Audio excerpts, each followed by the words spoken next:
નમસ્કાર મિત્રો, રાધે રાધે, જય શ્રી કૃષ્ણ. તુલસી મંજરીના 10 મહત્વના ઉપાય.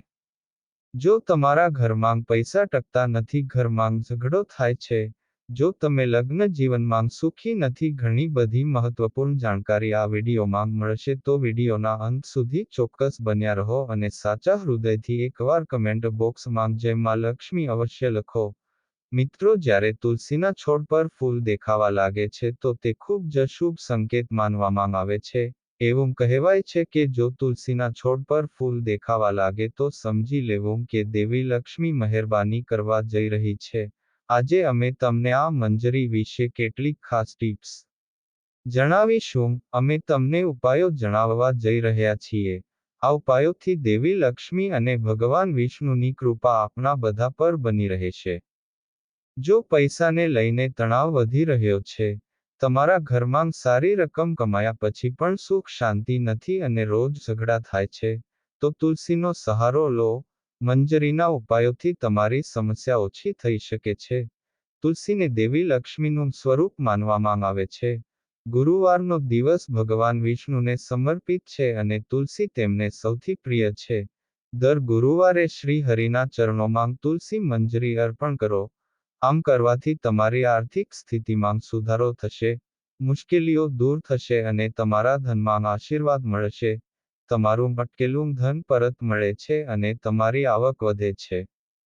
બીજો ઉપાય, જો તમે ઈચ્છો છો કે માં લક્ષ્મી હંમેશા તમારા ઘરમાં વાસ કરે અને તેમના આશીર્વાદ તમારા બધા પર રહે, તો તુલસી મંજરીને લાલ રંગના કપડામાં બાંધીને તમારા સંપત્તિ વિસ્તારમાં રાખો. આમ કરવાથી તમારે આર્થિક સમસ્યાનો સામનો કરવો નહીં પડે.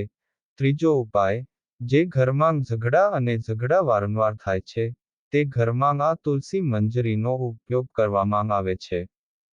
તેવા ઘરમાં દરરોજ ગંગાજળમાં થોડા તુલસીના બીજ ભેળવીને છાંટવાથી તમારા ઘરમાં સુખ સમૃદ્ધિ અને શાંતિ રહે છે. ચોથો ઉપાય, શુક્રવારે તુલસીનો ઉપાય કરવો ખૂબ જ શુભ છે. એવું માનવામાં આવે છે કે દેવી લક્ષ્મીની પૂજા દરમિયાન તમારે શુક્રવારે તુલસી મંજરી અર્પણ કરવી જોઈએ. આ ઉપાયને અનુસરવાથી દેવી લક્ષ્મીની કૃપા હંમેશા તમારા પર બની રહે છે અને ધનનો પ્રવાહ વધે છે. પાંચમો ઉપાય, આર્થિક સ્થિતિ સુધારવા માટે મંજરીમાં લાલ રંગનું કપડું લપેટી લો અને જ્યાં તમે તમારા પૈસા રાખો છો તે જગ્યાએ રાખો. તેનાથી ઘરમાં આશીર્વાદ આવે છે અને પરિવારના સભ્યોની પ્રગતિ થાય છે. મિત્રો, એક વાતનું ધ્યાન રાખો કે તુલસીના છોડને ક્યારેય લાલ રંગની ચુંદડી અર્પણ ન કરવી જોઈએ. હંમેશા લીલો, પીળો, વાદળી રંગની ચુંદડી અર્પણ કરવી જોઈએ. ફક્ત તમારે તુલસીની મંજરીના બીજ બાંધવા માટે લાલ રંગના કપડાનો ઉપયોગ કરવાનો છે. છઠ્ઠો ઉપાય, તુલસી મંજરીને પૂજા સ્થાન પર રાખવાથી ધન આકર્ષિત થાય છે અને હંમેશા રહે છે. ઘરમાં સુખ સમૃદ્ધિ આવે. મંજરીનું પાણી ઘરના ઉત્તરી ખૂણામાં પાણીથી ભરેલું તાંબાનું વાસણ રાખો અને તેમાં તુલસી મંજરી નાખો. એવું માનવામાં આવે છે કે આ પાણી ખૂબ જ પવિત્ર બને છે અને ઘરની બધી નકારાત્મક શક્તિઓ આ પાણીમાં સમાઈ જાય છે. આ ઉપાયથી તમારા ઘરમાં હંમેશા સમૃદ્ધિ રહે છે અને સકારાત્મક ઉર્જાનો સંચાર થાય છે, જેના કારણે તમારી માનસિક સ્થિતિ સારી રહે છે. આઠમો ઉપાય, જો તમે તુલસી મંજરીના જળથી શિવલિંગનો અભિષેક કરશો તો તમારા જીવનમાં સકારાત્મક ઉર્જાનો સંચાર થશે. આ ઉપાય શિવની પૂજા કરવાથી પણ ફાયદો મળે છે. તેના માટે તમે તાંબાના વાસણનો ઉપયોગ કરી શકો છો. એક વાસણમાં પાણી લો અને તેમાં તુલસીના પાન નાખીને થોડીવાર ઢાંકી રાખો અને પછી આ પાણીથી શિવલિંગનો અભિષેક કરો. તો આ ઉપાયથી તમારા જીવનના બધા જ અવરોધો દૂર થઈ શકે છે.